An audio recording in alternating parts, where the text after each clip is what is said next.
घने जंगल की एक पुरानी दीवार में एक छोटा सा बिल था, जहाँ रहता था भोलू, एक चूहा जिसे पूरा जंगल मूर्ख समझता था। वह कई बार अपनी ही पूंछ पर पैर रख देता। जानवर उसका मजाक उड़ाते। अरे भोलू, तुझे तो गाजर और मिर्च का फर्क भी नहीं पता। अरे ये तो रोटी में छेद कर उसे टोपी समझ बैठा। मुझे नहीं पता क्या सही, लेकिन दिल से कुछ गलत नहीं करता। लेकिन भोलू कभी बुरा नहीं मानता। एक दिन जंगल में खबर फैली। जंगल के राजा शेरू महाराज बीमार हो गए हैं। क्या तुम जानते हो राजा शेरू महाराज बीमार हो गए हैं? हर जानवर परेशान था। कोई इलाज नहीं मिल रहा था। राजवैद्य ने कहा, उन्हें केवल एक ही चीज ठीक कर सकती है, नीली पंखों वाला दुर्लभ पक्षी नीलकंठ, जिसकी आवाज में जीवन की शक्ति है।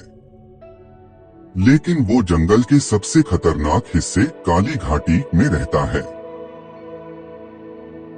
हर कोई डर गया। वहाँ जाना मतलब मौत को बुलावा देना। भोलू ने सुना तो सीधा पहुंचा। मैं जाऊंगा उस नीलकंठ को लाने। तू? अरे तू तो पेड़ पर चढ़ नहीं सकता, तू नीलकंठ कैसे लाएगा? राजवैद्य ने देखा। अगर ये सच में सफल हो गया तो इसे जंगल का नायक माना जाएगा। शेरू महाराज की सांसें धीमी हो रही थीं। अब समय नहीं बचा था। राजा ने इशारे से अनुमति दी। भोलू चल पड़ा। रास्ता लंबा था, झाड़ियां, कांटे, सांप और अजीब आवाजें। पर भोलू डरता नहीं था। वह चलता गया, गुनगुनाता गया। मूर्ख हूँ पर नेक दिल हूँ। मुझे पता है मैं कुछ कर पाऊंगा। भोलू काली घाटी पहुंचा।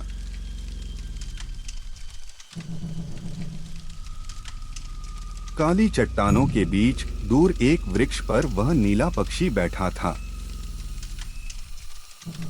नीलकंठ, कौन हो तुम? मैं भोलू हूँ, जंगल का सबसे मूर्ख चूहा। लेकिन आज मैं अपने राजा को बचाने आया हूँ। तुम पहले जीव हो जो मुझे सम्मान से बुला रहा है, बिना पिंजरे, बिना छल। मैं तुझे बांधने नहीं आया, तुझसे मदद मांगने आया हूँ। मेरे पास आने से पहले तुम्हें एक परीक्षा देनी होगी। मैं तुमसे 3 सवाल पूछूंगा।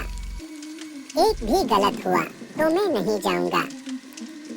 सबसे तेज चीज क्या है? सोच, वो पल में कहीं भी पहुंच जाती है। सबसे भारी चीज क्या है? वचन, जो एक बार दे दिया जाए वो उठाना मुश्किल हो जाता है। सबसे मूल्यवान चीज क्या है?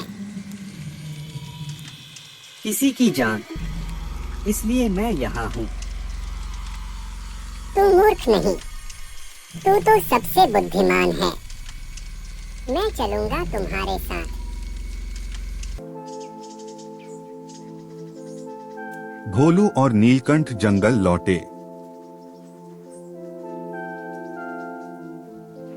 जैसे ही नीलकंठ ने शेरू महाराज के पास आकर मधुर स्वर में गाना शुरू किया, शेरू की सांसें स्थिर होने लगी, आंखें खुली और फिर वह धीरे धीरे बैठने लगे।